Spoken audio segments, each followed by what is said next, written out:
स्वागत है एक बार फिर से मार्केट का अड्डा यानी स्पेशल वीकेंड शो है और जिसमें हम लोग बातचीत कर रहे हैं तमाम इश्यूज पे। एक इशू और है, अक्सर ये डिबेट आपने सुनी होगी मार्केट गिरती कि भाई स्मॉल कैप बहुत बढ़ गए हैं, लार्ज कैप उतने नहीं चले हैं। इसको डेटा सोच समझते हैं। एक्चुअली ये हुआ है ऐसा। पिछले 4 साल का मैं आपके सामने नंबर रखता हूँ। जो 500 स्टॉक्स का हमारा यूनिवर्स है उसके बीच में हुआ क्या है, उसमें अल्ट्रा लार्ज से लेकर के स्मॉल कैप तक को आप शामिल कर लेते हैं एज पर डेफिनेशन एमफी को जो दी गई गाइडलाइंस। तो उसमें आप देखेंगे कि जो ग्राफिक लेके आइए, उसमें लार्ज कैप स्टॉक्स जो हैं, जो ऊपर से अगर आप 50 लेके चलेंगे, 52 लेके चलेंगे, तो उसमें 50% ऐसा। ये डेटा मार्च 2020 से फरवरी 2024 का है। 52 जो शेयर हैं उसमें से 53% ने मल्टी बैगर के तौर पे काम किया, यानी बड़े वाले स्टॉक्स में पैसा बनाए, खूब बनाए लोगों का।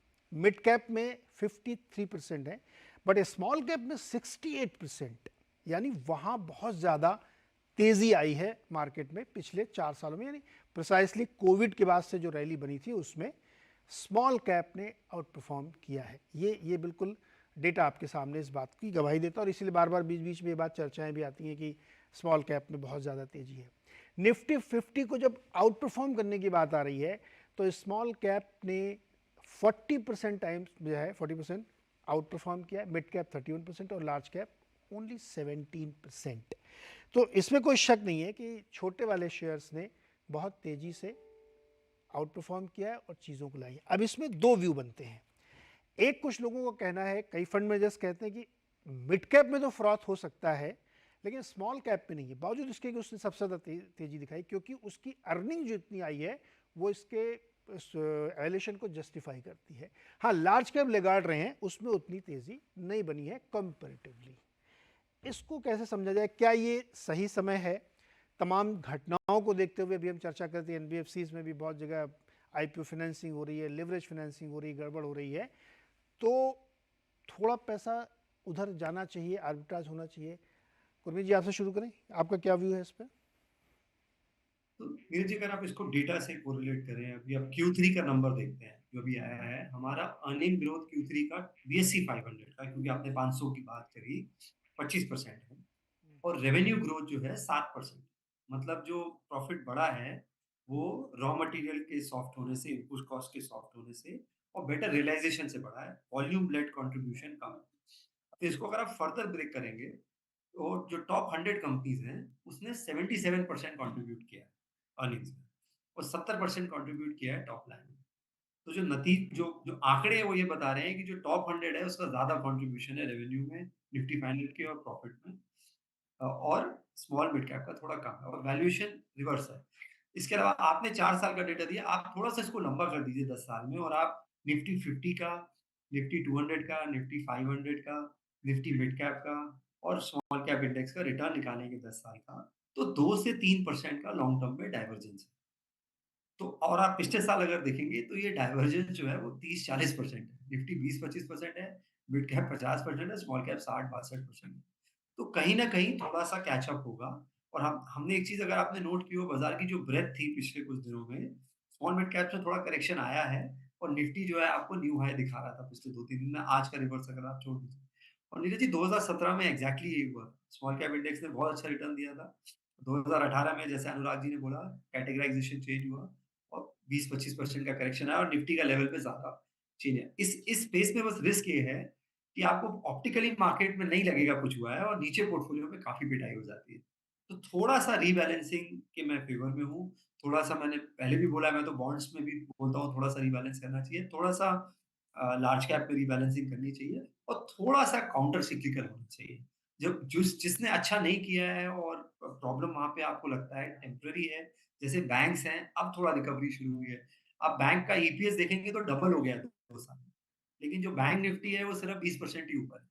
तो पी कंट्रैक्शन हुआ है। पूरे इंडेक्स 26-27 के अर्निंग मल्टीपल पे था, अभी 16 के अर्निंग मल्टीपल पे है। अब करेक्ट। कुछ एक सेक्टर्स एक सिक्लिकल लॉसेज आ रहे हैं, जैसे केमिकल्स हैं, कुछ एग्रोकेमिकल स्टॉक्स, उसमें कुछ अच्छी कंपनीज भी हैं जो हमने देखा टाटा केमिकल में क्या हुआ पिछले 1 हफ्ते में, 8 या 9 के अर्निंग मल्टीपल पे था। थोड़ा-सा आप काउंटर सिक्लिकल कीजिए और थोड़ा-सा लार्ज कैप बायस, मैं ये फ़ेवर करता हूँ इस टाइम में। मैं ये भी नहीं कह रहा कि सारे मिड और स्मॉल कैप महंगे हैं, हम्म, कहीं भी अपॉर्चुनिटी नहीं है। हम्म, बट अगर आप स्मॉल कैप फंड्स भी देखेंगे, 150 स्टॉक्स लेके बैठे हैं जो best performing small cap funds हैं, वो फंड फ्लो रिस्ट्रिक्ट कर रहे हैं। सभी ने तो अभी बोला है, हम्म। अच्छे mid cap small cap fund बहुत समय से फंड्स को रिस्ट्रिक्ट किए हैं। करेक्ट। तो अपॉर्चुनिटी थोड़ी नहीं, बिल्कुल है, बहुत सारे स्मॉल कैप में तो लमसम ले ही नहीं रहे बिल्कुल, और एसआईपी सिर्फ चल रही है। बहुत सारे फंड से मैंने बात की तो वो लोग नहीं ले रहे हैं, उनको भी लग रहा है कि ले लेंगे तो लगाएंगे कहाँ, ये एक बड़ी समस्या है। अमित जी, आप क्या कह रहे हैं, क्या करना चाहिए? क्या वाकई अब लार्ज कैप में ज़्यादा पैसा डालना सेफ है, ज़्यादा अच्छे रिटर्न मिलेंगे क्योंकि वो चले भी नहीं है तो उनके लिए और ज़्यादा अपॉर्चुनिटी बनती है? तो जनरली मार्केट में हमने देखा है कि जब भी टैक्टिकल करेक्शन होती है तो स्मॉल कैप्स ज़्यादा सफ़र करते हैं as compare to large caps. अभी एक साल में इंडेक्स, स्मॉल कैप इंडेक्स ही 50% प्लस की रिटर्न दी है। फंड्स जो हैं 60-70% अप हैं, और काफ़ी जो डायरेक्ट इक्विटी इन्वेस्टर्स हैं उनकी रिटर्न और भी ज़्यादा है। तो आई थिंक इस पॉइंट पे करेक्शन होना मतलब उस पर कोई सरप्राइज नहीं है। अगर आप ईयर टू डेट भी देखें 1 जनवरी से, तो स्मॉल कैप इंडेक्स करीब 4.5% डाउन है, और एक्चुअली मिड कैप इंडेक्स तो 5% अप है। तो मुझे लगता है ये डाइवर्जेंस जो है ये जिस तरह से मूवमेंट पिछले 10 ट्रेडिंग सेशंस में हमने देखा है, there is a very clear indication कि वो स्मॉल कैप से लार्ज कैप्स में मूव हो रहे हैं। वैल्यूएशन एक पैरामीटर है, लिक्विडिटी भी एक पैरामीटर है, क्योंकि स्मॉल कैप्स में लिक्विडिटी इशू आ जाता है जब सेलिंग प्रेशर ज़्यादा हो जाता है, जब रिडेम्पशन प्रेशर ज़्यादा हो जाता है। तो अभी जो रिसेंट में कुछ रिपोर्ट्स आई हैं, अगर ये एक सर्कुलर की फॉर्म ले लेता है फ्रॉम जेवी साइड या एएमएफआई की साइड से, और रिडेम्पशंस शायद कंट्रोल्ड वे में हो, तो मुझे लगता है कि करेक्शन शायद बहुत ज़्यादा ना हो, लेकिन डेफिनेटली इनफ्लोज कम हो सकते हैं। आपने अभी थोड़ी देर पहले बात करी कि काफ़ी फंड्स ने किया है। एक्चुअली मैंने डेटा देखा है तो सिर्फ 4 फंड्स ऐसे हैं जिन्होंने लमसम लेने से मना किया है। तो अभी भी एक बहुत मेजर पोर्शन है म्यूचुअल फंड इंडस्ट्री का जो कि नॉर्मल लमसम और सिप्स ले रहा है। मुझे लगता है कि उस पर थोड़ा रोक लगाने की जरूरत है, क्योंकि फ्री फ्लोट के हिसाब से स्मॉल कैप्स में अपॉर्चुनिटीज इन वैल्यूएशंस पे काफी कम हो गई है। और अगर वैल्यूएशंस करेक्ट होती हैं तभी वो अपॉर्चुनिटीज बनेंगी, और तभी फर्दर पैसा डिप्लॉय करना बेटर रहेगा।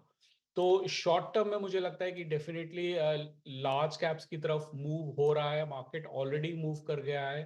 स्मार्ट मनी जो हम कहते हैं, उसमें उन्होंने क्लियरली लेंडिंग फाइनेंशियल्स, रिलायंस, इनमें पैसा डालना स्टार्ट कर दिया है, या एलोकेशन यहाँ पे बढ़ानी स्टार्ट कर दी है। तो आई थिंक शॉर्ट टर्म में थोड़ा कॉशियस रहने की जरूरत है स्मॉल कैप्स में। बट मीडियम और लॉन्ग टर्म में मुझे अभी भी लगता है कि अगर आपको अल्फा जनरेट करना है, आपको वेल्थ जनरेट करनी है, तो स्मॉल कैप मिड कैप में अपॉर्चुनिटीज थोड़े टाइम बाद बहुत अच्छी मिलेगी। समय बहुत बलवान होता है गुरमीत जी, और समय का जो चक्र होता है ना, वो कई बार उल्टा चलता है। अभी मुझे समझ में नहीं आ रहा है अनुराग जी क्या करेंगे, एनवीडिया बेच के स्मॉल कैप खरीदेंगे क्या? इनके यहाँ तो वही चल रहे हैं। बताओ अनुराग जी, आप तो फंस गए। हमारे यहाँ तो उल्टा नीरज लॉजिकल चल रहा है, आपके यहाँ उल्टा चलेगा। आप क्या करोगे आप? नहीं नहीं नहीं नीरज जी, हाँ। ये चल रहा है। जो जो चल रहा है वो आइडियल ट्रैक से उल्टा चल रहा है। हाँ, अच्छा, एक एक आई अंडरस्टैंड म्यूचुअल फंड सही है, और there is no doubt about it. But जब रिटेल इन्वेस्टर्स को ये समझाया था कि म्यूचुअल फंड सही है, देखिए ये स्मार्ट मनी जो स्मार्टनेस करता रहेगा वो समय बताएगा, स्मार्ट निकला नहीं निकला वो रहने दीजिए। Mutual fund investments is not smart money.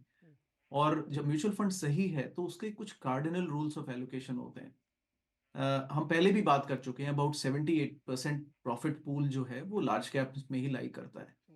Cardinal rule Neeraj ji ये है कि अगर आप रिटेल इन्वेस्टर के तौर पे अगर 100 रुपए इन्वेस्ट कर रहे हैं, तो उसका एक तो 80-20 फॉलो करें, 20 हमेशा फिक्स्ड इनकम इंस्ट्रूमेंट्स में रखें और 80 ही इक्विटी इंस्ट्रूमेंट्स में रखें।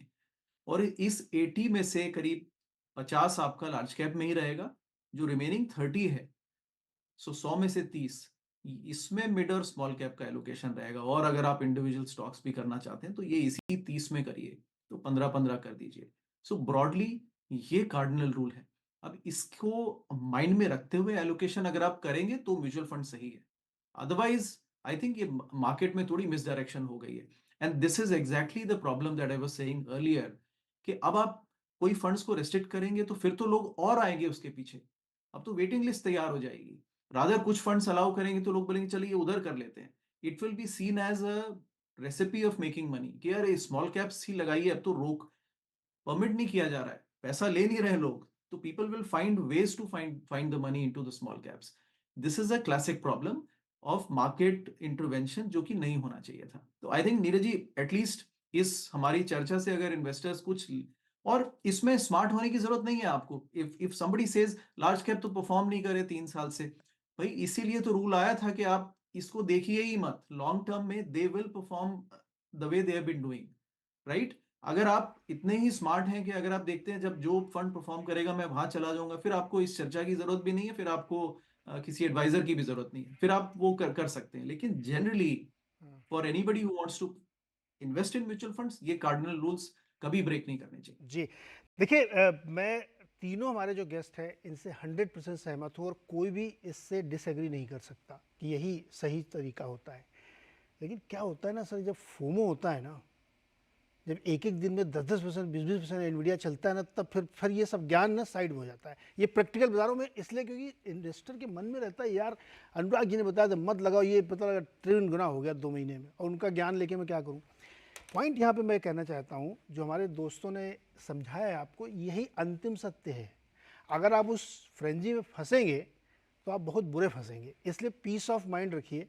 तीनों एनालिस्ट हमारे कह रहे हैं कि आपको अपना कैसे डिस्ट्रीब्यूशन करना है पैसे का, किस किस जगह लगाना है, पीस ऑफ माइंड वही हो सकता है। कोई 5 गुना हो जाए, हो जाने दो यार, उससे कोई फर्क नहीं पड़ता। गुरमीत जी आपके पास आ रहा हूँ, आप रिएक्ट करिए, आप कुछ कहना चाहते हैं। साथ ही उसमें अगला जो हमारा टॉपिक था, बहुत छोटे छोटे जवाब चाहिए मुझे तीनों से। क्या इंडियन आईटी स्टॉक्स में इस समय क्या बेच के पैसा साफ कर लेना चाहिए, अपना रख लेना चाहिए? नीरज जी मैं आता हूँ आईटी पे, बस एक पॉइंट मुझे बताना था फ्लोज को लेके, क्योंकि अमित ने भी बोला 3 लाख करोड़ हो गया स्मॉल कैप फंड हाँ कैटेगरी।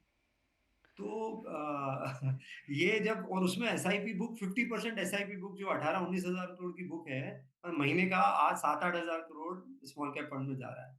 तो कहीं ना कहीं रेगुलेटर सही है, क्योंकि इतना लिक्विडिटी आप पंप करेंगे उस स्पेस में, तो स्ट्रेस टेस्ट करना भी जरूरी है और थोड़ा सा मॉडरेशन भी जरूरी है। आईटी पे वापस आते हुए नीरज जी, मैं मानता हूँ कि वैल्यूएशन थोड़े स्ट्रेस्ड हैं।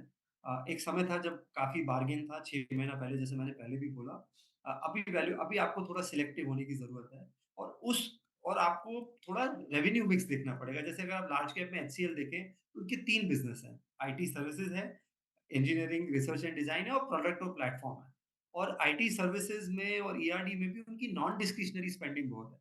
तो अगर आप मैनेजमेंट का कमेंट्री सुनेंगे तो आप, उन्होंने बात करी कि उनको नियर टर्म में सैप मॉडर्नाइजेशन, क्लाउड इंजीनियरिंग के भी ऑर्डर्स आ रहे हैं, और लॉन्ग टर्म में जनरेटिव एआई के भी ऑर्डर्स आ रहे हैं। 30 डील विन करी है उन्होंने जेन एआई। तो आपको थोड़ा-सा लेवल 2 जाना पड़ेगा। अगर आप टेक्निकल नहीं है तो आप मेरे हिसाब से स्पेस को अवॉइड करिए। बट यहाँ पे अब आपको थोड़ा लेवल 2 जाके चेक करना पड़ेगा, किसका सेल्स मिक्स और रेवेन्यू मिक्स और क्लाइंट मिक्स कैसा है। कुछ एक कंपनीज लॉन्ग टर्म में और भी अच्छा करेंगी, जैसे केपीआईटी है या टाटा टेक्नोलॉजी है, जो बेसिकली डिजिटल इंजीनियरिंग कंपनीज हैं। केपीआईटी केस पे है। इनफैक्ट केपीआईटी का एक प्रोडक्ट है एल्डो 4 जिसे हम कहते हैं, वो मैनुअल ड्राइविंग से भी 6-7 टाइम्स कहते हैं सेफ है, जो ऑटोनोमस ड्राइविंग का उनका एक प्रोडक्ट है। तो कुछ एक जगह पॉकेट्स में मुझे लगता है लॉन्ग टर्म ट्रेंड्स अच्छे हैं, कंपनी बहुत अच्छा इनोवेशन कर रही है, वहाँ पे आप बने रह सकते हैं। और कुछ एक जगह मुझे लगता है वैल्यूएशन स्ट्रेच हो गई है।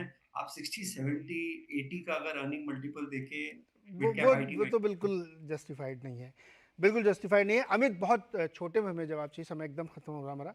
क्या आपको भी लगता है कि आईटी, इंडियन आईटी में भले ही लोग कहें कि अभी चला नहीं, ये नहीं, वो नहीं, बट एक्चुअली आप उसका डेटा देखेंगे तो स्टॉक ठीक ठाक चल चुके हैं। मिड कैप तो रुके ही नहीं थे कभी, लार्ज कैप में भी आप टीसीएस देखिए 52 वीक हाई पे खड़ा हुआ। आपको लगता है थोड़ा प्रॉफिट बुक करने का समय या अलग हटना चाहिए थोड़ा? नहीं, I think large cap IT में और इवन मिड कैप आईटीज में वैल्यूएशन थोड़ी स्ट्रेच्ड ही है। आईटी सर्विसेज में थोड़ा स्ट्रगल भी है। आई नो कि स्टॉक्स थोड़े बढ़ गए हैं, बट वो थोड़ा डिफेंसिव ट्रेड ज्यादा है rather than backed by fundamentals exactly, because अभी वहां पर एआई अडेप्टेबिलिटी में और थोड़ा टाइम लगेगा। अभी भी आईटी सर्विसेज कंपनी में काफी जॉब लॉसेस हो रहे हैं, तो even they are not sure कि कितना एआई ऑर्डर आएगा और कितना हम उसको एक्चुअली एग्जीक्यूट कर पाएंगे। मुझे लगता है कि जो high and engineering based segments हैं, हाई एंड सर्विसेज हैं, ER&D सेगमेंट्स हैं, प्रोडक्ट IT है, वहां पर ज्यादा स्कोप है और वहां पर AI प्रोजेक्ट ज्यादा फास्ट इम्प्लीमेंट होंगे और ज्यादा मार्जिन्स के साथ इम्प्लीमेंट होंगे। तो मुझे लगता है कि एक बैलेंस बना के रखना चाहिए लार्ज कैप और मिड कैप IT में। As per our strategy, we prefer always mid and small cap IT, and that's where we are also invested. But अगर कोई थोड़ा डिफेंसिव इन्वेस्टर्स है तो उसको लार्ज कैप IT में ज्यादा फोकस करना चाहिए, क्योंकि वहां पे ड्रॉ डाउन्स कंपैरेटिवली कम होंगे, डिविडेंड यील्ड ज्यादा बेटर है। बट ओवरऑल अगर IT की एलोकेशन है तो थोड़ी प्रॉफिट बुकिंग मुझे लगता है कि कर लेनी चाहिए। थोड़ी प्रॉफिट बुकिंग करनी चाहिए, सिर्फ इंडिया में नहीं, यूएस में भी। अनुराग शुरू में कह चुके हैं कि एनवीडिया बहुत ज़्यादा भाग चुका है या दूसरे स्टॉक भी भाग चुके हैं, इसलिए एक सेन एडवाइस ये होगी कि आप लीजिए। CLSA की रिपोर्ट आप स्क्रीन पे देख ही रहे थे। तो कुल मिला के ये हुआ कि थोड़ी सावधानी इस समय बहुत ज़रूरी है और रेगुलेटरी एक्शंस भी दनादन हो ही रहे हैं, तो आपको थोड़ा ज़्यादा सतर्क रहने की ज़रूरत है। सारे मेहमानों का बहुत बहुत शुक्रिया हमारे साथ जुड़ने के लिए। लॉन्ग वीकेंड है, एंजॉय करिए, मूवी देखिए, हेल्थ का ध्यान रखिए और खुश रहिए। बहुत बहुत शुक्रिया।